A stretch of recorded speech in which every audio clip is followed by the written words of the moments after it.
suratul Kahfi. Meski masih di tafsir, di pertemuan sebelumnya kita terkait requestnya terkait tarhib.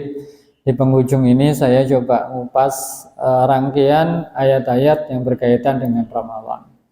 Semoga menguatkan, khususnya untuk saya pribadi. Kalau itu bab pengulangan mungkin akan kemudian menguatkan pemahaman kita semuanya, khususnya di poin yang terkait dengan wa idza sa'alaka ibadi. Dan poin 3 aspek yang di penghujung ayat rangkaian surat yang berkaitan dengan atau ayat-ayat berkaitan dengan Ramadan. Jamaah yang dirahmati Allah, kalau kita urut dari ayat yang 183 gitu ya. Benar ya. Ya ayyuhalladzina amanu kutiba alaikumusiyam, mulai dari situ itu. Maka di ujungnya adalah la'allakum tattaqun. Kemudian di ayat selangkah berikutnya syahrul ramadhan alladzi unzila fihil Qur'an, di situ la'allakum tashkurun. Kemudian di ayat berikutnya ya, terkait wa idza sa'alaka ibadi, di ujungnya adalah la'allahum yarshudun. Ada 3 hal yang luar biasa. Kalau boleh kemudian saya menyimpulkan, bagian dari sekian target Ramadan kita, bukan sekedar puasa, ibadah Ramadan kita adalah agar kita menjadi muttaqin, agar kita menjadi hamba-hamba yang syakirin, pandai bersyukur, dan juga menjadi hamba-hamba yang rasyidin atau rasyidun, ya, yang selalu lempeng, lurus, gitu ya, terjaga di jalan kebenaran atau dewasa. Karena makna rusyad itu cukup banyak dalam Al-Quran. Jamaah merahmati Allah. Kalau yang pertama sering dibahas, saya ngambil satu definisi saja. Definisi ini saya lebih suka terkait dengan takwa. Sering makna takwa itu diartikan adalah atau didefinisikan menjalankan perintah Allah dan menjauhi larangannya. Saya suka definisi adalah yaitu at-taqwa huwa al-akhdhu atau akhdul hisn lin nafsi min adzabillahi bi fi'li awamirillah wajtinabi nawahi. Mengambil benteng atau pelindung diri, ya. Saya ulang, mengambil benteng hisn atau pelindung diri dari azab Allah, dari murka Allah, dari ancaman Allah dengan melaksanakan perintahnya dan menjauhi larangannya. Agak sedikit berbeda tekanannya. Ini akan klop dengan pertanyaan yang dijawab oleh Umar bin Khattab terkait takwa. Takwa itu apa? Takwa itu seperti kamu masuk ke suatu daerah, suatu tempat yang di situ banyak onak dan duri. Apa yang mesti saya lakukan? Apa yang mesti kita lakukan? Yaitu jaga-jaga betul atau hati-hati. Jadi seseorang kita ini berada dalam posisi yang dikhawatirkan kemudian kena murkanya Allah kalau nggak hati-hati. Kalau saya nggak melaksanakan perintah Allah dan menjauhi larangannya, saya terancam. Nah, jadi posisinya dia lebih hati-hati. Itu sama dengan yang pecinta alam mau masuk ke hutan. Di situ kemudian banyak onak dan duri, mulai dari ujung rambut sampai ujung kaki ada standar. Kepala nggak boleh topi biasa, topi gini, nah ini mau untuk ke masjid. Topi yang kemudian depan saja itu melindungi wajah dari panas. Sering disebut dengan topi rimba. Pasti di sini melingkar. Karena untuk melindungi kalau ada dahan, ranting, pacet. Gitu kan? Lengan panjang, sarung tangan, belum lagi skibu. Ditambah lagi kemudian yang bawah sepatu, nutup mata kaki, nyambung dengan celana, kalaupun kemudian ada pacet gitu ya di tempat lembab, nggak nyusup dan kemudian menggigit kita. Standar. Hati-hati kita. Kalau ada onak dan duri, sepatunya sendiri juga bergerigi, kalau kemudian licin sudah keset gitu ya. Ada sandal pun sandal dengan sandal gunung sering disebut. Hati-hati. Demikian juga kalau kita kemudian sering sebut juga APD, alat pelindung diri, entah itu pemadam kebakaran atau apa, karena kita ingin melindungi diri. Ada sesuatu yang ngancam kita. Nah, APD kita itu namanya takwa. Dan APD itu bisa kebentuk sekuat apa APD itu? Ya setingkat kita melaksanakan perintah Allah dan menjauhi larangannya. Makanya kemudian sholat itu disebut sebagai tanha anil fahsya'i wal munkar, benteng juga gitu. Maka dari itu ketika seseorang berada di kutub positif gitu ya, maka dia tarikan ke negatifnya pasti akan ringan, nggak akan ketarik. Makanya sering ketaatan, maka dia akan tarikan syaitoniyah dan hawa nafsunya akan ringan. Jamaah rahmati Allah. Bahkan sampai kemudian di 10 hari terakhir dikonsentrasikan kita, ngambil waktu, meski nggak full, parsial. Kita ini kan iktikafnya parsial ya. Ini saya tadi iktikaf di masjid, gara-gara juga diminta ke sini ya akhirnya ngaclok ke sini juga kan harus gitu. Nggak, pokoknya saya mau diem di masjid saya gitu kan. Jadwal saya tanyakan, jadwal pekanan yang di pekan ketiga tetap nggak Ramadan, tetap Ustadz. Ya sudah, gitu kan. Harus bergerak ke sini juga gitu loh. Saya pengennya mungkin 10 hari terakhir Ustadz masih kerja gitu kan ya. Ini kan etika parsial. Pastinya adalah untuk kemudian kita konsen di situ. Itu satu, la'allakum tattaqun. Menjadi muttaqin, naik kita satu. Nah, dengan Ramadan ini kita diharapkan menjadi orang yang sensitif dan hati-hati. Hati-hati terhadap perintah Allah, jangan sampai banyak yang kelewat. Hati-hati terhadap larangan Allah, jangan sampai kita lakukan. Kalau kepleset segera, kalau orang punya sifat hati-hati, segera kemudian perbaikan diri, istighfar. Itu kan sifat hati-hati. Sama, udah hati-hati, kepleset, segera bangun, bersihin apa yang membahayakan, segera dibuang, lanjut. Gitu kan. Itu muttaqin. Yang kedua, la'allakum tashkurun. Menjadi orang yang bersyukur. Ramadan full, semuanya itu nikmat, bukan beban. Sekali lagi, nikmat.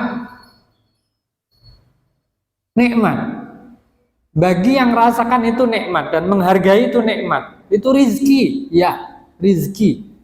Bisa tilawatul Quran banyak-banyak itu rizki. Bisa tarawih dengan semangat itu rizki. Di bulan Ramadan, selain Ramadan, tarawih sampai ada yang 2, 3, 11 ditambahin lagi malam, seneng aja itu. Itu susah, itu rizki itu semua dari Allah.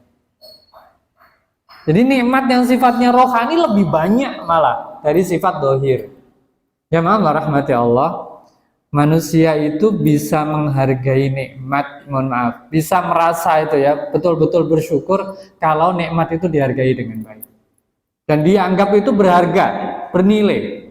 Punten, kalau jamaah rahmati Allah punya duit 100.000, jatuh, nyelisep ke bawah sofa, ke bawah kursi gitu ya. Dicari susah, kira-kira gitu loh. Nyari sapu, nyari alat, dicari nggak tuh? 100.000, dicari nggak? Cari, gede, berharga, lumayan, ya. Apalagi akhir bulan Pak ya. 100.000, coba sekarang 500 rupiah gopek, klutik gitu ya, jatuh bawah kursi ya sofa. Kira-kira kita tengok nggak? Enggak. Ngerasa kehilangan? Enggak. Nggak ngerasa kehilangan. Duit 500.000 tlek jatuh gitu kan. Ada yang jatuh itu, kelunting, paling mentok 1.000, namanya sudah bunyi itu pasti gitu. Segitu mentoknya gitu. Kagak gitu kan. Boro-boro sampai nyari sapu apa, pusing nanti gitu. Tapi kalau 100.000 gitu kan, dicari gitu. Ngitung duit tadi 2 juta gitu kan. Kok timbal 1.900.000, 100 ya kemana dicari? Karena kita nganggap itu berharga. Sama gitu loh. Terhadap semua nikmat. Kita akan merasa kehilangan kalau itu kita anggap berharga. Duit 500.000 hilang, nggak berharga bagi kita, maka nggak ada rasa kehilangan. Tapi 100.000 itu kita anggap berharga, hilang, jatuh, kita cari, kita kejar. Kalau tilawatul Quran, kalau sholat witir, itu kita anggap berharga, hilang hari itu, kita cari, nyesel kita. Aduh, tilawah hilang hari ini, nggak sempet tilawah meski setengah halaman atau beberapa ayat, karena kita ngerasa itu berharga. Hari itu hilang gitu kan, aduh hari ini lewat tanpa tilawah, kerasa gitu, tak cari gitu. Begitu mau tidur, ya Allah belum sempet tilawah, apalagi ini Ramadan gitu ya, buka dulu lah dapat setengah halaman sekalipun. Itu ngejar kayak tadi itu loh, di 100.000 korek gitu loh. Jadi ngerasa ada yang hilang bagi kita. Semua juga seperti itu. Semua kenikmatan gitu ya, semua kenikmatan terutama nikmat rohani, kalau kita nggak nganggap itu berharga, hilangnya kita nggak akan kerasa kehilangan. Nah, Ramadan full semuanya ini adalah nikmat, rizki. Saya ambil contoh Al-Quran saja.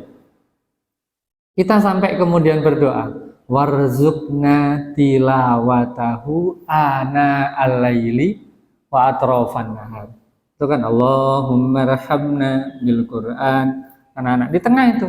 Dan itu kita akui betul itu loh. Ya Allah berikan kami rizki membacanya siang dan malam. Loh, itu kan rizki jelas.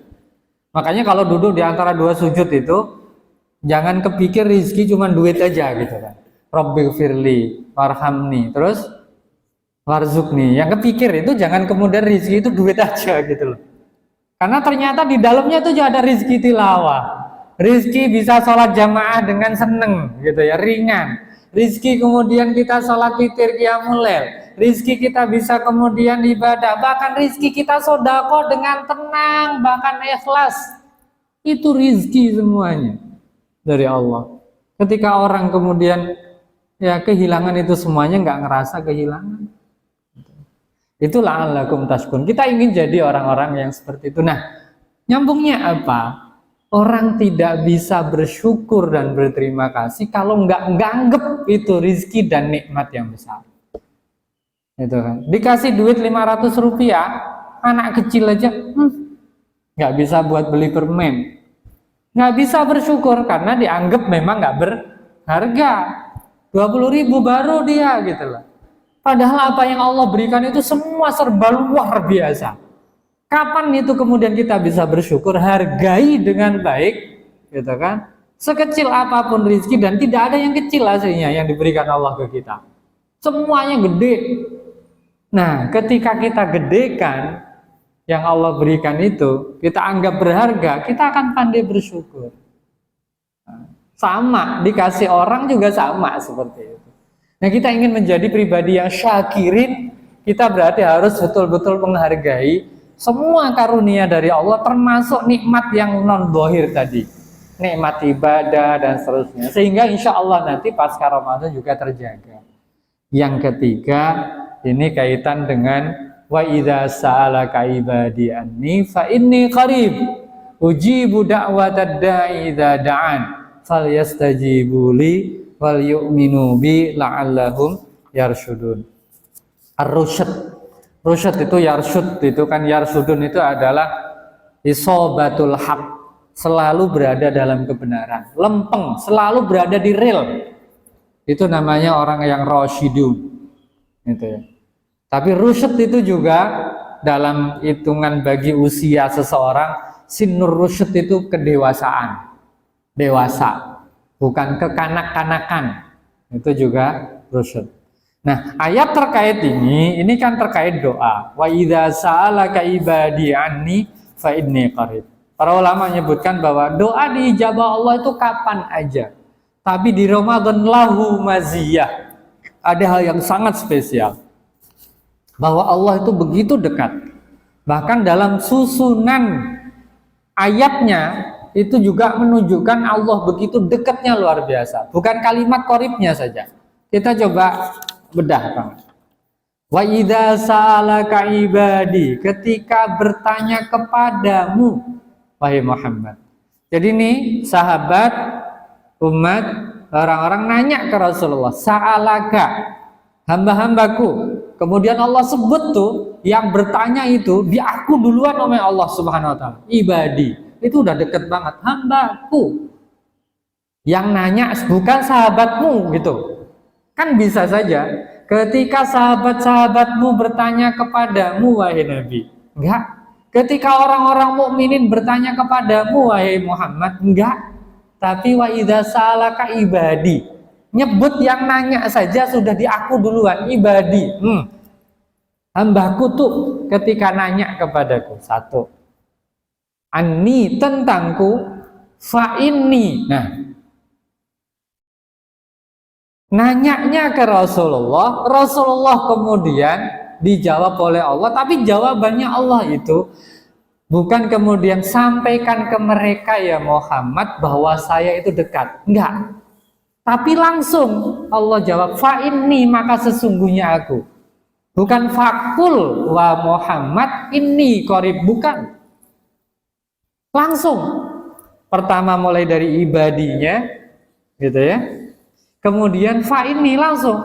Bisa jadi kalau urutan tata bahasa Arabnya gitu kan. Wa idza sa'alaka wahai Nabi ibadi fa gitu kan. Fakul, katakan lahum ini qarib gitu. Tapi enggak.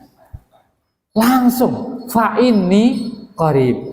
Jadi bukan makna qaribnya saja, susunannya saja ini ayat ini itu menunjukkan bahwa Allah ingin mengungkapkan betapa dekatnya Allah kepada hamba. Pertama, lagi nanyakan Allah aja sudah diaku hamba terkait ubudiyah ini. Karena memang berdoa itu ibadah. Di ayat yang lain, wa qala rabbukum ud'uni di surat Ghafir, astajib lakum innal ladzina yastakbiruna an ibadati sayadkhuluna jahannama dakhirin. Orang yang sombong tidak mau berdoa, nah ini berdoa di sini pakainya kalimat ibadah, ibadati. Karena doa itu mukhul ibadah. Iyyaka na'budu wa iyyaka nasta'in. Karena minta sama Allah itu ibadah. Jadi susunannya luar biasa. Maka jamaah rahmati Allah, ini di bagian rangkaian ayat di surah ayat-ayat Ramadaniyah. Kemudian ada yang bertanya, ya Rasulullah, aqaribun rabbuna am ba'idun? Allah itu dekat apakah jauh? Aqaribun fanunaji am ba'idun fanunadi? Allah itu dekat sehingga kami cukup munajat, berbisik pun, bahkan terbetik di hati pun Allah sudah tahu keinginan saya, permintaan saya. Ataukah jauh sehingga saya harus menyeru, nunadi, nida, ya Allah saya butuh ini, ya Allah kabulkan doa saya ini, ya Allah. Itu kan tinggi suaranya, itu nida, nunadi, nida. Kemudian dijawab, wa idza sa'alaka ibadi anni fa inni qarib. Ditambah lagi ujibu da'watad da'i.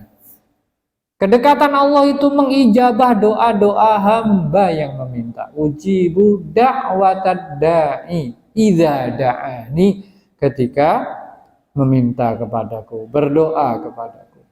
Jamaah rahmati Allah, salah satu keutamaan di bulan Ramadan adalah al-iksar minad doa, memperbanyak doa. Ayat ini menganjurkan kita penuhi, banyakin doa-doa di bulan Ramadan. Karena momen yang luar biasa, momen mustajabatud doa itu di bulan Ramadan. Ketemu momen bulan yang baik, gitu ya, waktu yang baik, kondisi yang baik, gitu ya. lagi puasa, lagi ibadah, kondusif, keimanan lagi tinggi gitu ya. Hablum minan nas juga sering sudah pada diberesin, tinggal kita dengan Allah, istighfar kita banyak. Jadi kondisi akrab kita, lebih dekat dengan Allah. Dan kalau kita mendekat dengan Allah, di hadis disebutkan satu hasta, satu jengkal, Allah mendekat satu hasta. Ya, kita mendekat satu hasta, Allah satu depak. Terus gitu ya. Jadi balasan kedekatan Allah itu melebihi dari langkah ataupun jarak mendekatnya kita. Tapi kalau kita menjauh, Allah pun menjauh. Mumpung Ramadan, ya kita ini dekat dengan Allah Subhanahu wa taala. Al-iksar minat doa, perbanyak doa. Nah, disinilah bagian dari fikih doa kita perbanyak. Kita rangkaikan dengan ibadah i'tikaf kita semuanya, ya. Dan i'tikaf saya lebih cenderung mengambil pendapat i'tikaf itu tidak dibatasi waktunya, gitu ya. Dan batas minimalnya juga lahdoh, meskipun sejenak. Seperti sekarang ini jamaah masuk ke masjid itu juga bisa disebut i'tikaf. Asal niat aja, niat i'tikaf.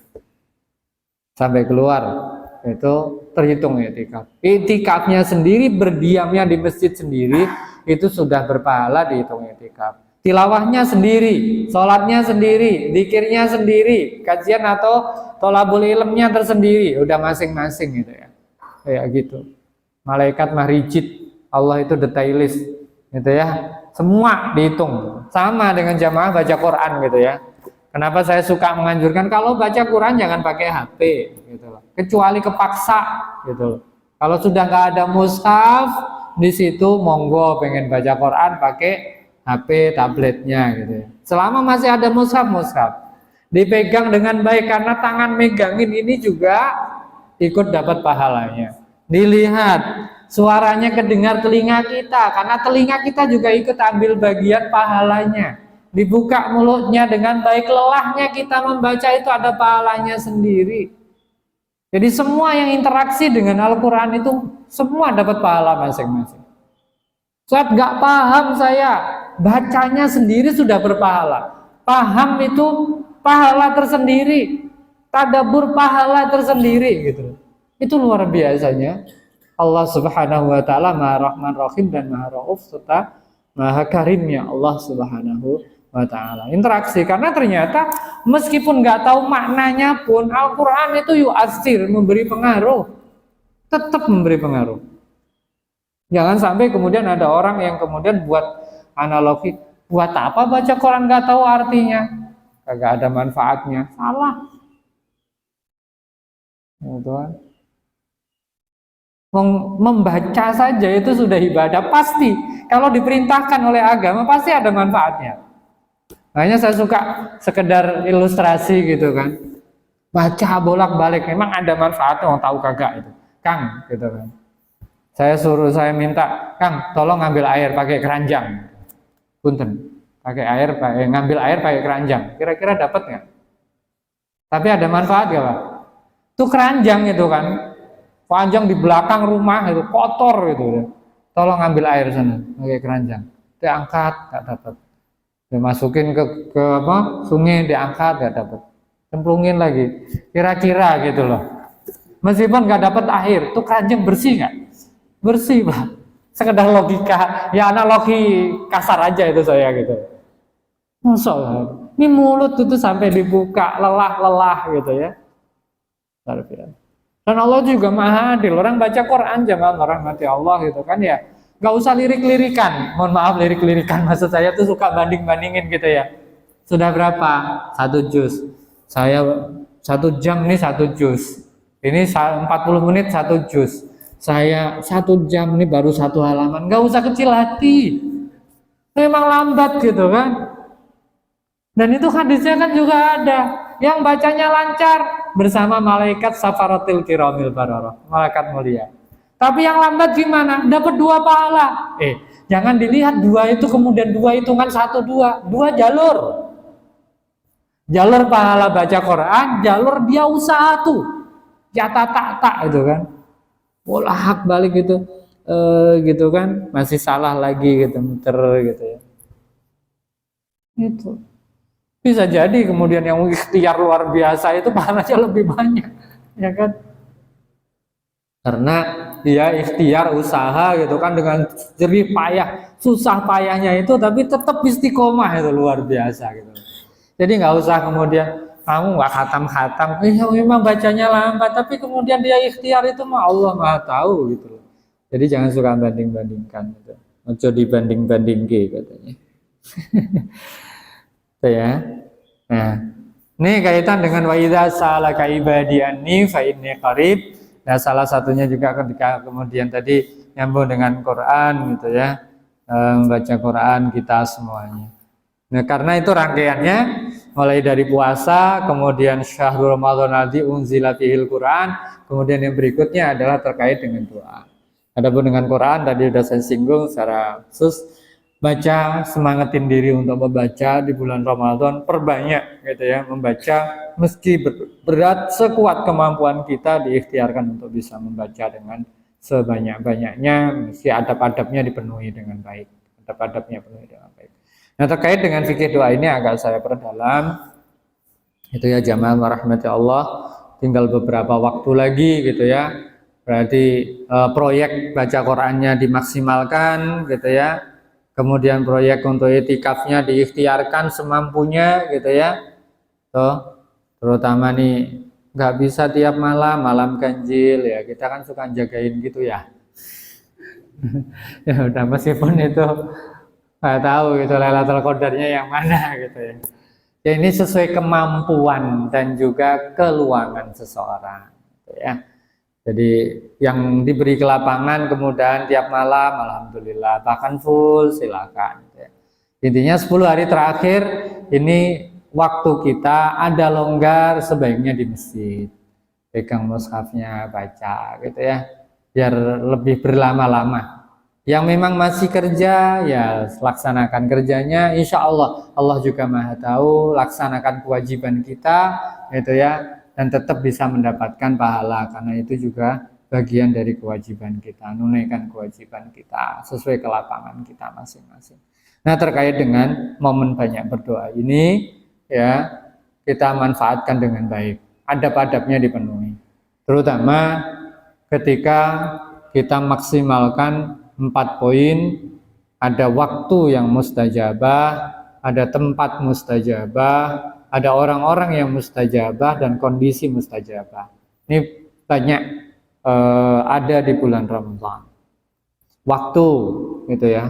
Ramadan secara umum itu semuanya adalah waktu mustajabah. Spesialnya adalah ketika sepertiga malam terakhir waktu sahur. Banyak-banyak untuk berdoa kepada Allah Subhanahu wa taala. Kemudian juga terutama pas hari Jumatnya, itu juga waktu mustajabah. Kemudian kondisi sedang sujud, kita banyak sujudnya, mumpung di Ramadan banyak sujud kita dari sholat-sholat kita. Itu bukan sujud terakhir saja, semuanya mempunyai porsi, bisa digunakan untuk banyak berdoa pada Allah Subhanahu wa taala. Kalau nggak bisa bahasa Arab, cukup dengan bahasa kita tapi di hati. Kalau dalam sujud setelah tasbihnya subhana rabbiyal a'la atau subhanakallahumma wa bihamdika allahumma ighfirli, banyak berdoa.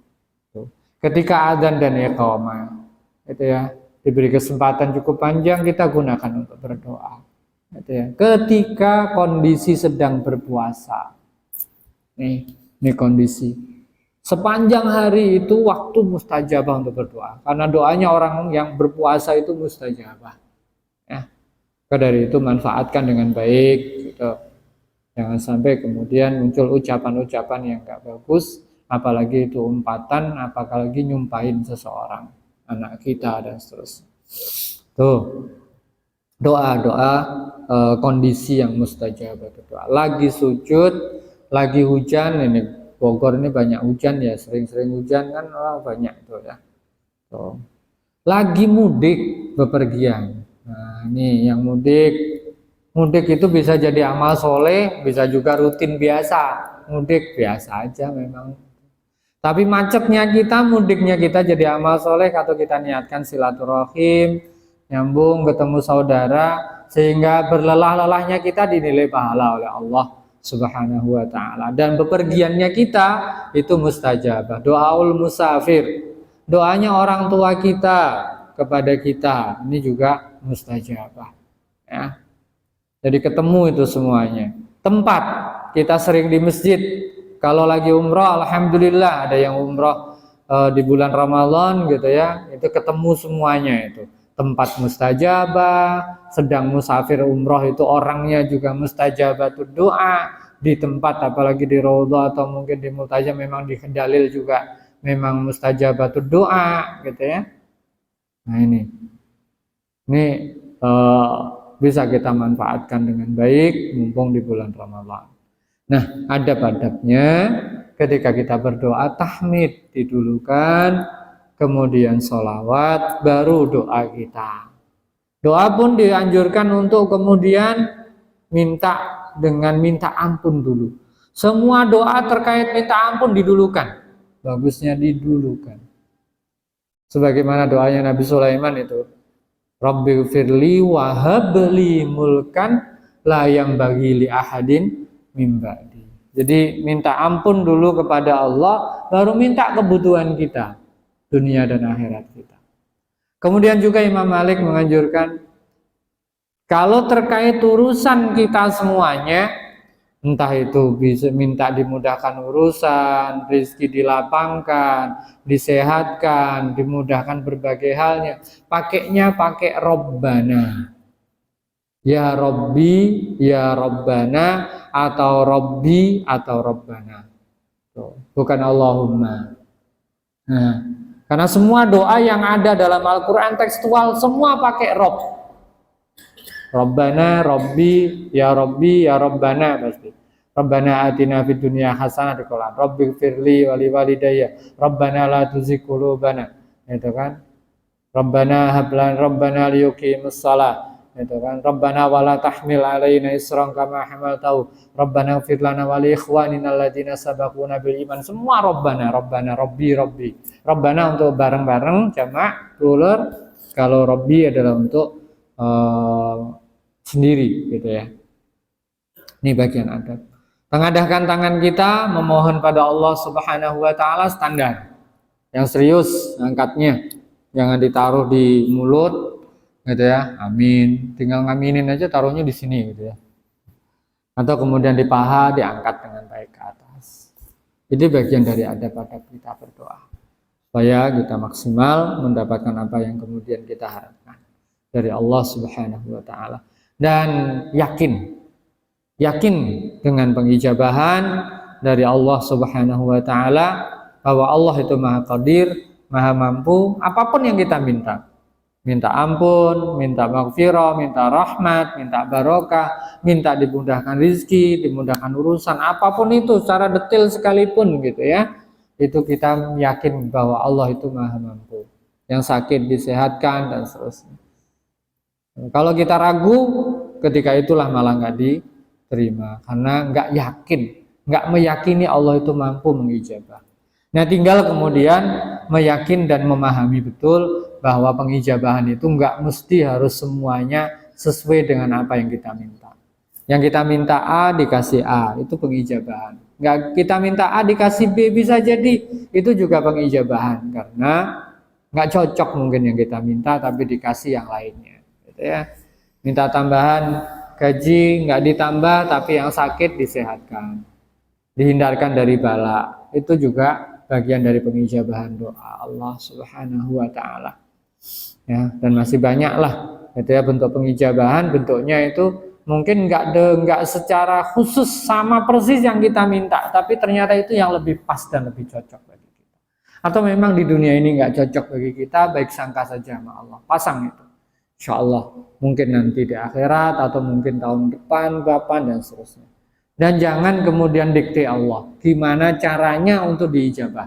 Biarkan Allah yang Maha tahu gitu ya, nggak usah diajarin Allah gimana caranya mengijabah doa kita semuanya. Ini jamaah merahmati Allah. Terakhir kaitan dengan ayat yang sebelumnya itu ikmalul iddah ini, dan juga menyempurnakan ibadah kita gitu ya, itikafnya, kemudian zakatnya, karena kondisi seperti ini, ahsan lebih baik zakatul fitrnya lebih diawalkan. Jangan kelewat dari hari Jumat, jaga-jaga. Kalau kemudian diputuskan itu hari rayanya Jumat, gitu ya, takjil, dan bayar zakat itu sejak awal Ramadan itu bisa, gitu ya, ditakjil atau diawalkan, gitu ya. Demikian juga yang punya kemudian kewajiban untuk zakat selain zakatul fitr atau zakat mal itu juga ditunaikan dengan baik, gitu ya. Meskipun itu nggak mesti harus setahunnya, kan ada haul tuh bisnis itu di Ramadan, tapi momen pengambilan momen Ramadan kemudian dijadikan momen haul itu bagus supaya pas mengeluarkannya di Ramadan lebih berpahalanya kan lebih, gitu ya. Mungkin haulnya mungkin Syawal, dan ngitung haul itu mestinya bukan pakai ini ya, bukan pakai Januari sampai Desember. Haulnya itu haul hijri aslinya, ya. Haul bisnis dihitung 1 tahun itu ya. Makanya lebih gampang Ramadan ketemu Ramadan dah ngitung zakat mal saya, itu lebih enak, gitu ya ngitungnya. Meskipun kemudian di akuntansi audit kita itu ya tinggal berapa, keuntungannya gimana, dan seterusnya, zakatnya, dan seterusnya, gitu kan. Mungkin bulanan pakai Januari, tapi kita ambil momennya di bulan Ramadan, ketemu Ramadan. Itu insya Allah lah, semoga mengambil keberkahan Ramadan, jadi berkah juga yang kita berikan. Nah, terakhir bagian dari zakat itu juga, bahwa tidak harus kita tahu, tidak harus kemudian kita langsung ke muzaki untuk memberikan, itu ya. Bahkan secara umum ketika kita membayar zakat itu berikan pada orang yang makan kita tuh nggak tahu, nggak langsung ke panitia atau ke amil. Mohon maaf, ini ada penghimpunan zakat di sini, ada. Posisikan dengan baik, cuman wanti-wanti aja. Kalau panitia aktif mengambil dan membagikan, maka dia layak disebut amil. Tapi kalau dia itu nggak aktif, ya nggak aktif, gitu loh, sekedar nama, apalagi nggak aktif, karena memang nggak aktif ini bukan kemudian dia malas juga nggak, mungkin kesibukannya atau apa, sudah disusun bapak kepanitiaan, gitu ya. Kalau dia nggak aktif, jangan diberi hak atas nama amil, gitu ya. Panitia nggak nggak langsung otomatis menjadi amil sehingga punya hak di situ. Dan kalau memang dia itu dari awal itu sudah aktif, gitu, kemudian ngelola, bahkan kemudian menjemput bola, kemudian terus membagikan dan seterusnya, itu layak disebut amil. Tapi kalau kemudian nggak banyak seperti itu, apalagi cuma nama, bahkan kemudian nggak sempet ikut, gitu ya, cuma namanya disebutkan, gitu, bagian humasnya apa, ada terus umpama kok nggak ikut, saya nggak layak. Ataupun kemudian meskipun layak disebut amil, tapi kita kemudian nggak mau ngambil juga, monggo aja, gitu ya. Ini pesan aja, rambu-rambu aja, gitu ya, terkait dengan hal ini, sehingga kita betul-betul menunaikan zakat dengan yang semestinya.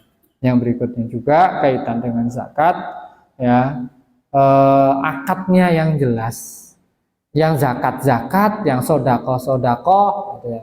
Nah, ini diarahkan juga jamaah, gitu kan. Duit 100.000, ini zakat berapa orang? Zakat fitr saya sendiri, zakat fitrah, zakatul fitr standar paling tidak 40-an. Atau ya sekian, 40, ada 42, kurang dikit seterusnya.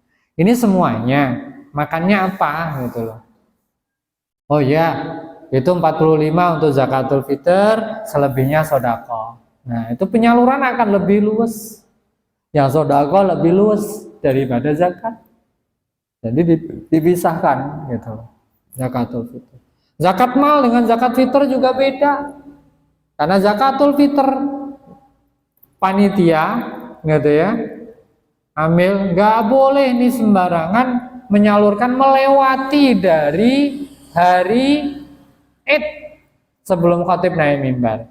Kenapa tadi saya jagain, gitu ya, distribusi khusus zakatul fitr jangan sampai ngelewatin hari Jumat. Khawatir jamaah yang titip itu sudah ada yang hari raya duluan, sedangkan kita belum nyalurkan. Itu loh aja. Betul. Saya kan panitianya pokoknya Sabtu, saya bagikan malam Sabtu umpama gitu. Nah, ini acuannya adalah kepada yang bayar. Nah, makanya H-1, H-2 gitu ya. Atau sekarang juga nggak apa-apa gitu. Ada cut off-nya lah, terus dibagikan. Soal zakat mal masih luas waktunya gitu. Khusus zakatul fitr itu ada batasan, nggak boleh kelewat. Nah, inilah yang harus kemudian jadi catatan-catatan kita. Sehingga apa yang jadi niatan jamaah tertunaikan dengan baik, kita yang jadi wakil mereka atau keamanahan itu juga melaksanakan dengan baik gitu ya. Pesan untuk yang mudik gitu ya, fikih akhir Ramadan, yang mudik betul-betul pahami fikihnya. Gunakan jamak qashar dengan baik. Selama masih bisa jamak qashar. Gitu ya. Terus juga ketika kemudian pulang kampung apalagi kendaraan sendiri. Kalau nggak bisa jamak qashar, kemudian kita harus sholat di kendaraan, enggak sholat di kendaraan. Kalau bisa, karena mungkin di kendaraannya kemudian umum, akhirnya kemudian kita nggak bisa mengendalikan dan belok ke tempat istirahat sendiri, kelewat waktu subuh dan seterusnya, sholat di kendaraan. Oke, ini mohon jangan sampai gara-gara mudik niatnya taat, tapi kemudian sholat tidak kita perhatikan dengan baik, gitu ya. Tuh. Jaga diri terkait dengan najis apapun itu supaya kita ibadah tetap terjaga ya, tidak terkurangi gitu ya. Dan ketika kita kemudian berhenti dimanapun nyaman gitu ya, ibadah dengan keluarga juga nyaman. Semua dunia akhirat kita dapatkan insya Allah. Ini terkait fikih mudik kita semuanya. Dan tadi saya singgung di awal terkait mengawali Syawal. Sudah ada panduannya tadi, kalau yakin memang tanggal 1 Syawal jatuh di tanggal 21, maka kalau Anda yakin betul, maka haram bagi Anda untuk puasa. Tapi kalau Anda nggak yakin, Anda nggak boleh sembarangan berbuka, kecuali di tanggal 22, gitu ya. Itu aja, yakin dulu aja. Gitu. Harus yakin. Kalau yakin, dah. Tuh. Kiri kanan semuanya sudah tanggal 21 ya Ustadz, bagaimana lagi?